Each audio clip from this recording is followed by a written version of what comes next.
अस्सलाम वालेकुम स्टूडेंट्स। आज हम टिश्यू कल्चर के बारे में पढ़ेंगे। टिश्यू कल्चर ये वो टेक्निक है जिसके ज़रिए से हम किसी भी प्लांट वैरायटी की बहुत सारे कॉपीज़ बनाते हैं। मतलब कि इस टेक्निक के ज़रिए से हम किसी भी प्लांट के जेनेटिकली आइडेंटिकल बिल्कुल इसमें जिस तरह का जीनोटाइप है बिल्कुल इसी तरह के जीनोटाइप वाले और प्लांट्स की फॉर्मेशन करते हैं। ये टेक्निक टिश्यू कल्चर कहलाया जाता है। देखें, अगर एक प्लांट वैरायटी हो और हम इस प्लांट वैरायटी को इंक्रीज करना चाहते हैं, अगर इसमें सेक्सुअल रिप्रोडक्शन होगा तो sexual reproduction means meiotic division में, क्योंकि सेक्सुअल रिप्रोडक्शन में मियोटिक डिवीजन इन्वॉल्व होता है, इस गैमेटोजेनेसिस के प्रोसेस में जेनेटिक रिकम्बिनेशन होता है। अब ये जो जेनेटिक रिकम्बिनेशन है ये एक न्यू वैरायटी प्रोड्यूस करेगी। मतलब कि ज़रूरी नहीं है कि जो न्यू प्लांट बन रहा है वो एग्जैक्टली इसके सिमिलर हो, क्योंकि सेक्सुअल रिप्रोडक्शन में दो पेरेंट्स इन्वॉल्व होते हैं। अब फॉर एग्जाम्पल अगर हम इसकी कटिंग या ग्राफ्टिंग करेंगे तो कटिंग या ग्राफ्टिंग से भी हम मैक्सिमम नंबर अचीव नहीं कर सकते हैं। For example we need thousands और हंड्रेड्स और कम टाइम में हमें चाहिए, देन हम एक टेक्निक का इस्तेमाल करते हैं जिसको टिश्यू कल्चर कहते हैं। देखिए, टिश्यू कल्चर के अगर हम किसी प्लांट टिश्यूज का कल्चर कर रहे हैं तो ये प्लांट टिश्यू कल्चर कहलाया जाता है, और अगर हम एनिमल सेल्स की कल्चर करते हैं तो ये एनिमल सेल कल्चर कहलाया जाता है।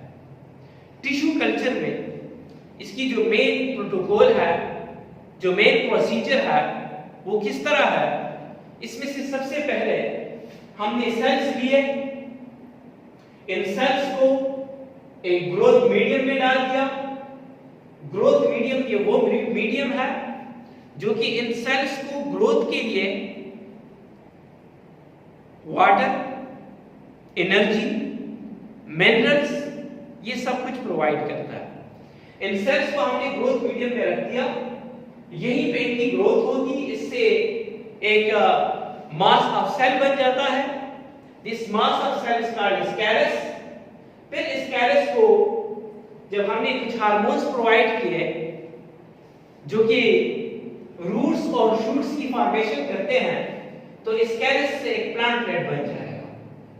ये प्रोसेस ये टिश्यू कल्चर है। अब देखें, जो हम सेल्स ले रहे हैं ये सेल्स कहां से आ रहे हैं? ये सेल फॉर एग्जांपल अगर हम प्लांट पे लें तो ये हमने प्लांट के किसी पार्ट से लिए हैं। ये पार्ट लीफ हो सकता है, ये पार्ट स्टेम हो सकता है, ये मेरिस्टेम सेल्स हो सकते हैं, ये एंथर हो सकता है। जो भी पार्ट हम इस्तेमाल करते हैं, फॉर एग्जांपल देखिए ये प्लांट है, इस प्लांट में लीव्स, रूट्स, स्टेम, एंथर और मेरिस्टेम, जो भी पार्ट इस्तेमाल करेंगे ये एक प्लांट होगा। देखिए, एम के बेसिस पे मकसद क्या है? क्या हमने सिर्फ कैरिस डेवलप करना है या हमने पूरा ऑर्गेनिज्म डेवलप करना है? एक प्लांट के बेसिस पे क्या हमने कौन सा टिश्यू सेलेक्ट किया है? इस बेसिस पे टिश्यू कल्चर के वैरायटी ऑफ टाइप्स हैं। जिस तरह फॉर एग्जांपल हिस्टोटाइपिक कल्चर, हिस्टोटाइपिक कल्चर में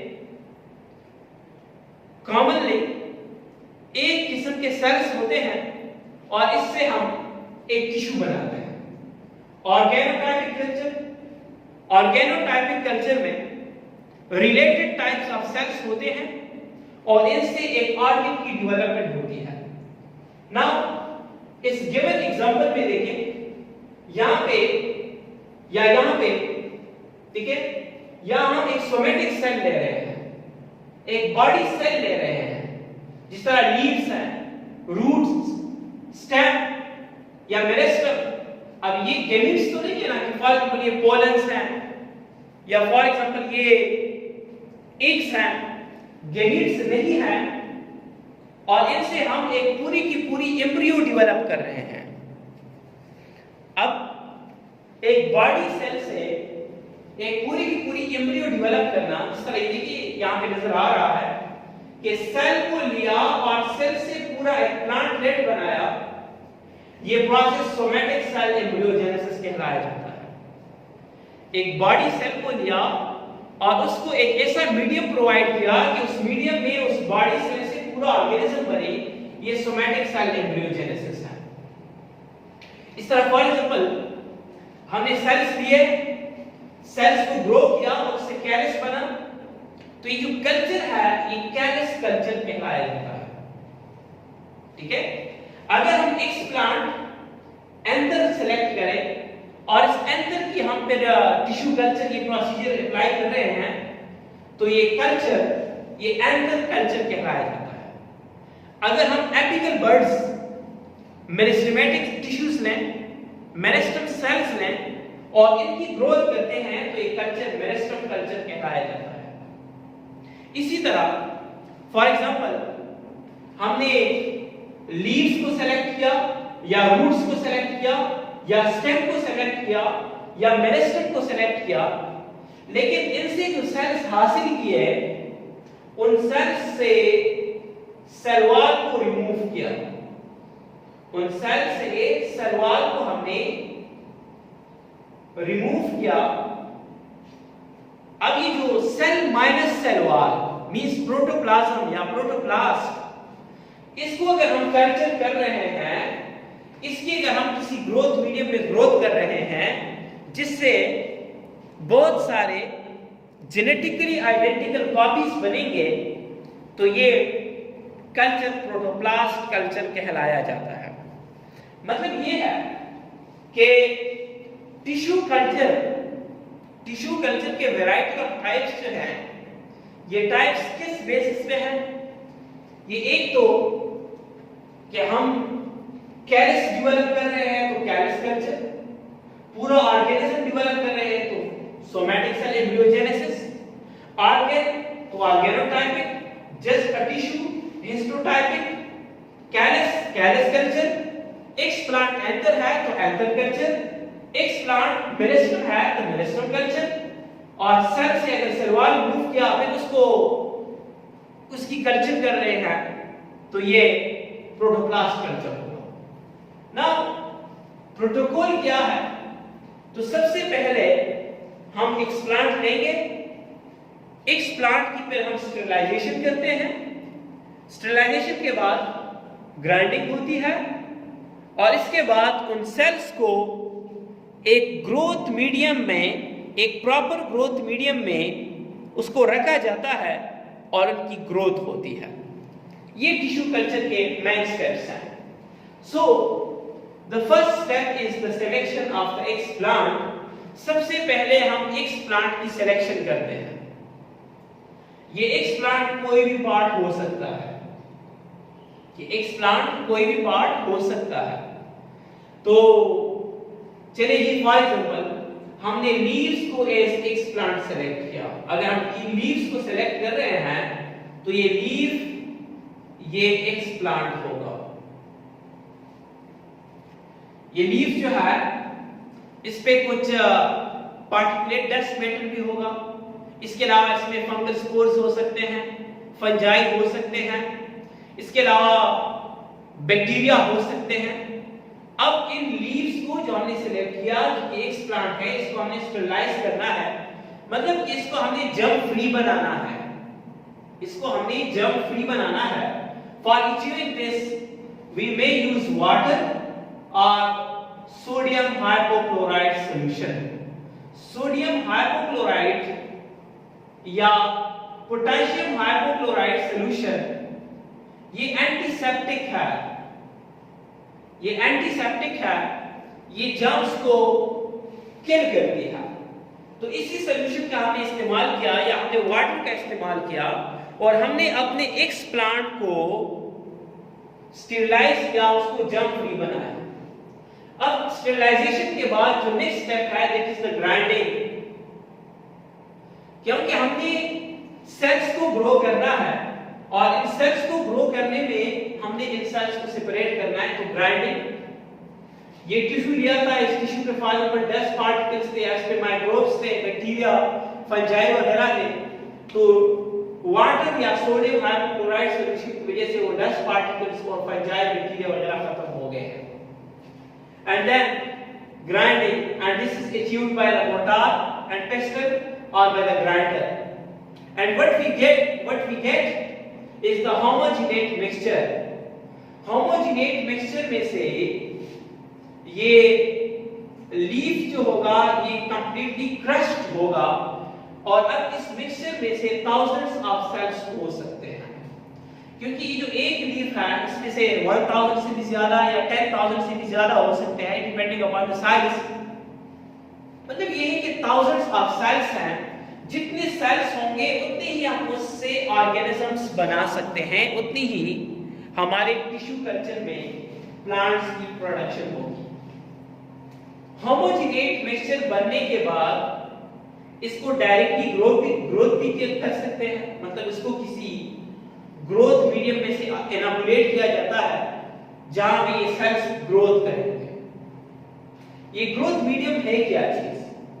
तो ग्रोथ मीडियम ये कोई लिक्विड मीडियम भी हो सकता है, ग्रोथ मीडियम ये कोई लिक्विड मीडियम हो सकता है, मोस्ट कॉमन कॉलेज जिसको हम फिर ब्रोथ कहते हैं, और यही ग्रोथ मीडियम ये एक सॉलिड मीडियम भी हो सकता है जिसको एगर मीडियम कहते हैं। ग्रोथ मीडियम इन सेल्स को ग्लूकोज प्रोवाइड करेगा एज सोर्स ऑफ एनर्जी, ये इन सेल्स को मिनरल्स प्रोवाइड करते हैं। मिनरल्स के अलावा इसी ग्रोथ मीडियम में वाटर होगा एंड मोस्ट इंपॉर्टेंटली इसमें प्लांट रेगुलेटर्स भी होते हैं जिनको हम प्लांट हार्मोन्स कहते हैं। इसमें प्लांट रेगुलेटर्स या प्लांट हार्मोन्स भी होते हैं। अब देखिए जो हमने सेल्स लिए, इन सेल्स को हमने ग्रोथ मीडियम में से डाल दिया। यहां पे एक हार्मोन है साइटोकाइनिन। साइटोकाइनिन, ठीक है, जब भी सेल डिवाइड होते हैं तो डिवीजन से पहले एक प्रोसेस होता है जिसको हम साइटोकाइनेसिस कहते हैं।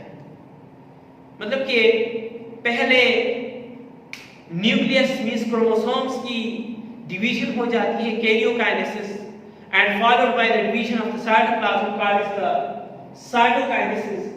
ये जो हार्मोन है साइटोकाइनेस, ये साइटोकाइनेसिस प्रोसेस को प्रमोट करता है।